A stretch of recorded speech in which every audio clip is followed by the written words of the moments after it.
이슈 칼럼 이어가겠습니다. 참 좋은 경제연구소 이인철 소장과 함께합니다. 어서 오세요. 중국 얘기부터 당연히 해야 될 것 같은데 오늘 속보치 나왔는데 당초 예상보다 더 많이 내린 것 같아요. 6% 턱걸이 3분기 GDP가 나왔는데 우리 시장에도 분명히 이건 악재인 것 같아요. 맞습니다. 이번 주가 굉장히 빅 이벤트가 많았다. 그렇죠. 다 몰려 있었던 것 같아요. 지난 주말에 미중 일단 뭐 1단계 굉장히 스몰 딜, 미니 딜이라는 평가임에도 불구하고 어쨌든 시장에 약간의 불확실성은 해소가 됐고요. 물론 뭐 빅딜이 어떻게 되느냐 이건 별개 문제입니다. 그리고 간밤에는 이제 브렉시트.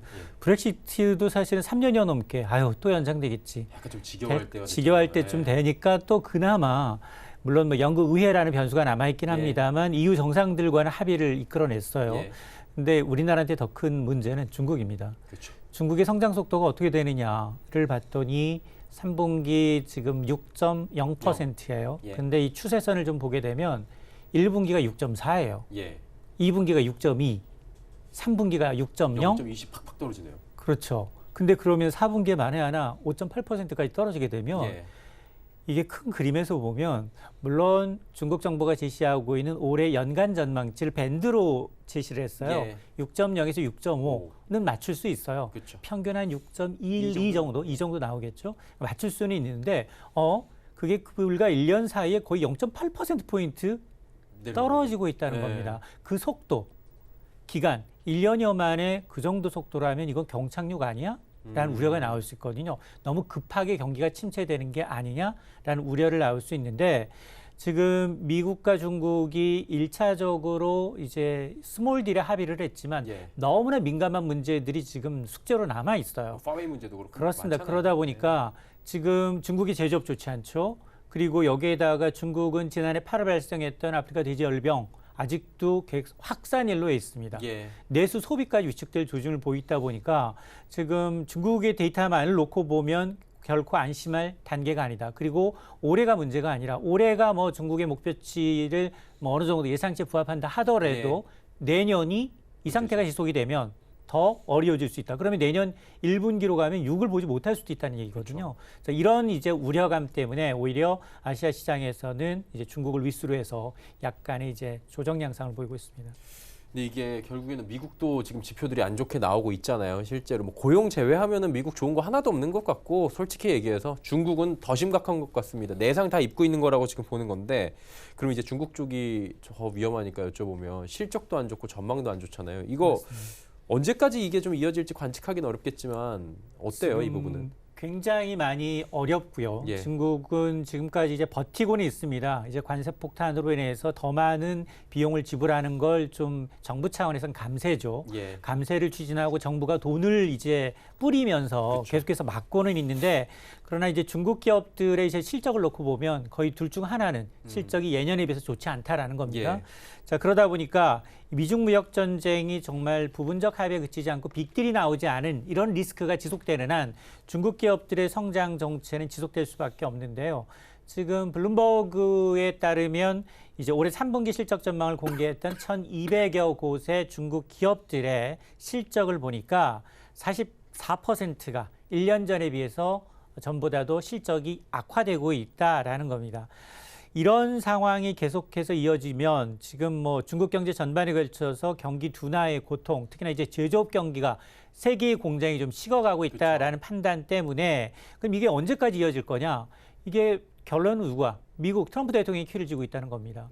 과연 어느 정도 선에서 미중 무역 협상이 1단계를 넘어서 지금 이제 미국 기업들에 대한 뭐 기술 기업 제출라든가 아니면은 이제 외환 시장에서의 어떤 외환 조작 금지, 지적 재산권과 같은 굉장히 미미한 문제들이 해결해 줘야지만이 서로의 이제 관세 폭탄을 주고받는 일이 좀 일단락될 텐데 이런 미중 무역 협상이 아직은 입장차가 워낙 큽니다. 자, 그러다 보니까 내년 상반기까지도 중국 경기는 별로 좋아 보이는 이 기미가 보이지 않을 것 같다라는 게 더 큰 문제입니다. 한두 분기는 최소한 더 지켜봐야 될 것 같은데 그러니까 이제 우리도 어려운 게 지금 국내 내수도 안 좋고 국내 경기 지금 뭐 계속해서 부진 표현 뭐 그린북 보니까 창간 이래 이렇게 계속 길게 부진 쓴 게 처음이라고 하잖아요. 맞습니다. 이거 어때요? 일단 우리 경도 안 좋지만 이제 중국 역시 지금 우리나라의 최대 수출 시장은 중국이고요. 그렇죠. 우리 수출 무역 교역의 그 26%를 중국에 의존하고 있습니다. 여기다 해외 직접 투자도 물론 중국의 많은 부분을 차지하고 있고 또 금융시장 연동성이 미국에 비해서 상관관계가 더 높아졌습니다. 위안화하고 연동되더라고요. 거의. 맞습니다. 예. 자, 그러다 보니까 특히 지금 중국이 지금처럼 이제 관세 장벽이 높아진 상황에서 우리는 중국으로 대부분 부품, 철강, 화학, 중간재를 거의 80% 이상을 중국에 의존하고 있는데 수출하고 있는데 이 때문에 중국 내수가 둔화가 되고 최종 소비재 수출 둔화로 이어진다면 우리도 직간접적인 영향을 받을 수밖에 없다. 예. 여기다 위안화 가치 약세가 만일 이어지고 금융시장에도 우리 원화 가치 하락세가 이어지게 된다면 이건 이중고가 될 수가 있거든요. 이러다 보니까 이제 미중 무역 분쟁이 지속되는 한 이 관세 부과로 일어난 이제 피해는 직간접적으로 중국뿐만이 아니라 한 달에 걸쳐서 우리한테도 그리고 금융시장 불안까지도 연계될 수 있다라는 점에서 이 피해 규모는 정말 가늠할 수가 없는 상황입니다. 예.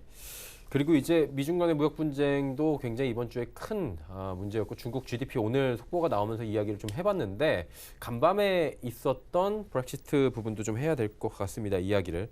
사실 되긴 됐어요. 이게 정상회담 앞두고 몇 시간 전에 약간 어거지로 끼워 맞췄다 이런 외신들도 있긴 했었는데 보니까. 맞습니다. 예. 유럽 정상회의 앞두고서 정말로 이제 이 극적인 합의를 내놨다라는 이제 보도가 나오고 있는데요. 어쨌든 이제 영국과 유럽연합의 경우에는 이 브렉시트 재협상 합의에는 도달을 했습니다. 이번 합의의 가장 큰 쟁점은 뭐였느냐? 영국 영토였던 북아일랜드의 관세책을 어떻게 적용할 것인가였습니다. 그 부분에 대해서 그러면 지금은 혼재돼 있으니까 두 개의 관세 체제를 동시에 그대로 한번 해보자라는 겁니다. 그러니까 이 북아일랜드에 대해서는 법적으로는 영국의 관세 체제를 적용하되 실질적으로는 EU 관세 체제 내에서 이제 남기는 것으로 했던 것들이 이제 주요했는데 어쨌든 유럽 정상들은 이런 합의가 이 브렉시트의 이제 영국의 찬반 투표로 브렉시트가 결정난 게 2016년이었습니다. 3년 됐죠. 6월이었거든요. 네. 자, 그러다 보니까 이게 초안에 대해서는 굉장히 긍정적으로 받아들였는데 이제 각각 이제 비준을 받아야 합니다. 그런데 문제는 영국 의회예요. 예. 영국 의회도 지금 이 보리스 총리는 뭐 의회 승인을 자신하고 있지만 과거에도 보니까 이제 이 총리가 굉장히 자신했지만 세 번 다 의회에서 반대를 하면서 부결했던 기억이 있습니다. 그러다 보니까 지금도 이제 영국 정치권 야당에서는 굉장히 냉담한 반응을 보이고 있어서 실제 이게 통과될 거냐, 통과되지 않는다면 여전히 이 문제는 계속 남아있는 상수가 될 수밖에 없고요. 통과가 된다면 10월 말로 완전히 이제 합의 이혼을 하게 되는 셈인데 어쨌든 이제 영국 하원은 현지 시간으로 19일입니다. 그래서 슈퍼 토요일이에요. 19일에 이제 이번 합의안에 대한 표결에 붙일 것으로 보여서 아마 우리는 일요일이나 월요일쯤 이 결과를 알 수 있을 것으로 보입니다. 예.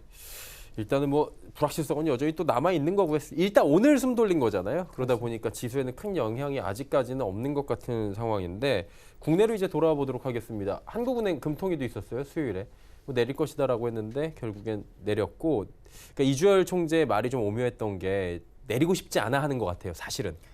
그러니까 더 이상. 지금 왜냐하면 예. 사실은 제가 늘 말씀드렸지만 2017년 9월이 경기의 정점이었어요. 예. 근데 그 사이에 한 해는 금리를 2번 올려버렸습니다. 역행했다는 거거든요. 적어도 통화정책을 하는 사람들은 경기 전망에 따라서 통화정책을 굉장히 탄력적으로 가져가야 되는데 그 경기를 잘못 해석했다는 거예요. 예. 그러다 보니까 앞으로 경기가 더 나빠지게 되면 실탄이 필요한데 실탄이 별로 없습니다. 맞아요. 지금 연 1.25%는 역대 가보지 않은 지금까지 2년 전 최고 낮아졌던 거에 정말 더 낮아진 상황이에요. 이러면 지금 추가적으로 경기가 분명 세계 각국 이제 전문가들이 내년이 더 어려질 수 있다는 전망이 나오고 있는데 우리가 쓸 실탄이 별로 없다는 겁니다. 그러다 보니까 지금 그동안 이제 두 번 7월에 인하하고 이번 10월에 인하했기 때문에 그 금리 인하한 효과를 봐가면서 아직은 여력이 있다라고 얘기를 하고 있어요. 물론 예전과는 다른 길을 갖고 있습니다. 선진국들은 이미 제로금리에서 마이너스 금리로 가고 있는 상황이기 때문에 우리도 제 생각에는 제로금리는 뭐 타이밍의 문제일 뿐 갈 수밖에 없다. 그럼에도 불구하고 금리, 한국과 미국 간 금리 격차가 벌어지고 있다는 점, 또 가계부채 문제로 인한 이 부동산 버블로 이런 유동성이 잠깐 부작용이 나타날 수 있다는 점 때문에 굉장히 신중할 수밖에 없는 대목입니다. 그래서 아마 지금 그럼에도 불구하고 이주열 총재가 지금 금리를 낮춘 건 현재 1.25% 수준의 금리가 결코 높은 수준이 아니에요. 낮은 수준임에도 불구하고 돈이 안 들고 있다는 거예요. 그러니까 지금 이 총재의 어떤 금리 인하의 목표는 그래 소비 좀 해라.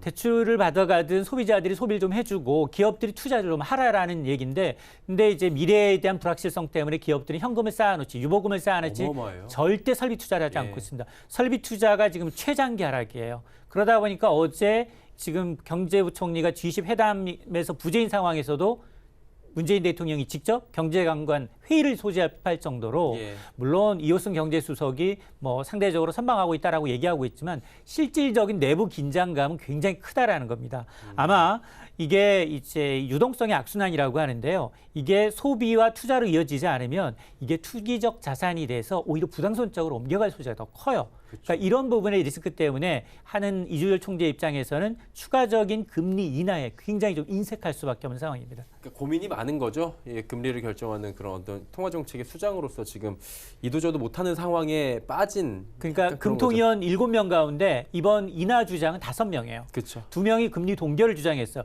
이분들이 동결을 주장한 의미도 봐야 돼요. 왜냐하면 추가로 했을 경우 오히려 지금 유동성이 없어서가 아니라 돈이 돌지 않고 있는 돈맥 경화가 문제인데 이게 더 악화될 수 있다. 이런 점 때문에 아마 추가로 금리를 내려서 1% 아래로 내려간다고 하더라도 올해가 아니다.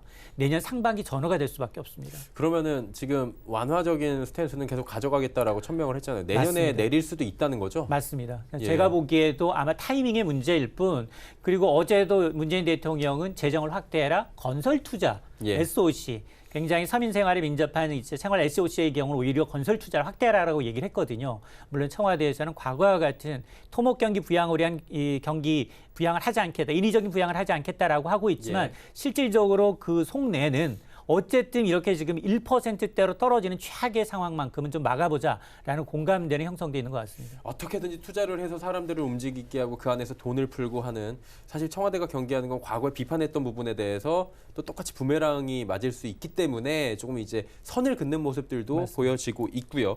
근데 이제 IMF가 얘기했어요. 저금리 기조가 지금 우리나라뿐만이 아니라 전 세계적으로 말씀하셨다시피 마이너스 금리인데 이게 저주가 될 수 있다라고 했는데 이건 어떤 의미로 또 해석을 해봐야 될까요? 맞습니다.